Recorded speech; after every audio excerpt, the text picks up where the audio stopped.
ጤና ይስጥልን ዜናዎችን ይዘንላችሁ ቀርበናል። ከዚህ ቀጥሎ እናቀርብላችኋለን። የኢትዮጵያ አየር መንገድ አዳዲስ አውሮፕላኖችን ለመግዛት ትዕዛዝ ሰጠ። የኢትዮጵያ አየር መንገድ እያደገ የመጣውን የደንበኞች ቁጥርና የሥራ ስፋት ለማስተናገድ 120 አዳዲስ አውሮፕላኖች ማዘዙን የአየር መንገዱ ዋና ሥራ አስፈጻሚ ገለጹ። የኢትዮጵያ አየር መንገድ ዋና ሥራ አስፈጻሚ አቶ መስፍን ጣሰው ከጋዜጣ ፕላስ ጋር በነበራቸው ቆይታ እንደገለጹት አየር መንገዱ በየጊዜው እያደገ በመምጣቱና የደንበኞቹ ቁጥርም እየጨመረ በመሆኑ ኦፕሬሽኑን ለመምራት አዳዲስ አውሮፕላኖች አስፈላጊ ሆነዋል።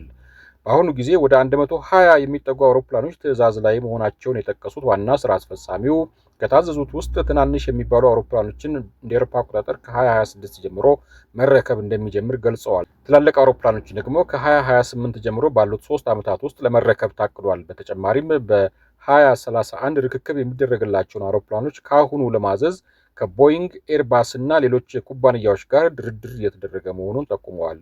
ድርድሩ በፈረንጆቹ 2026 የመጀመሪያ ወራት ላይ ውሳኔ ላይ ይደረሳል ተብሎ እንደሚጠበቅ አቶ መስፍን ጣሰው አመልክተዋል።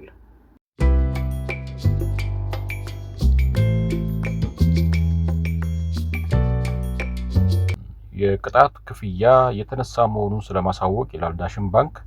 ዳሽን ባንክ ከኢትዮ ቴሌኮም ጋር በመተባበር በቴሌብር አማካኝነት ከሰጣቸው ብድሮች ውስጥ በውሉ ላይ በተጠቀሰው የክፍያ ጊዜ ውስጥ ያልተከፈለ የብድር ዕዳ ላለባቸው ደንበኞች በሞባይል ስልክ ኤስኤምኤስ ከተላከበት ቀን ጀምሮ ማለትም ከታህሳስ 3 ቀን 2018 ዓ.ም ጀምሮ በ15 ቀናት ውስጥ ያለባቸውን ዕዳ ሙሉ በሙሉ ከፍለው የሚያጠናቅቁ ደንበኞችን ለማበረታታት ካለባቸው ዕዳ ውስጥ የቅጣት ክፍያ እንዲነሳላቸው ወስኗል።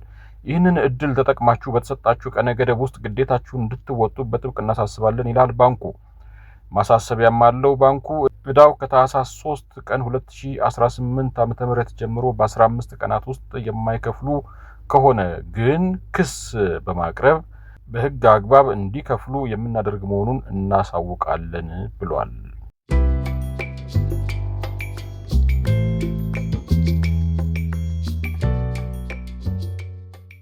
ኢትዮጵያ እስካለፈው ጥቅምት ወር ያገደችው የውጭ አየር መንገዶች ገንዘብ ወደ 54 ሚሊዮን ዶላር አሻቀበ።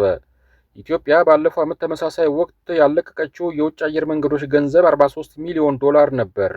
የዓለም አየር ትራንስፖርት ማህበር ሰሞኑን ባወጣው መረጃ ኤርትራ 78 ሚሊዮን ዶላር ባለመልቀቅ ከኢትዮጵያ በላይ ከፍተኛ መጠን ያለው ገንዘብ ይዛለች።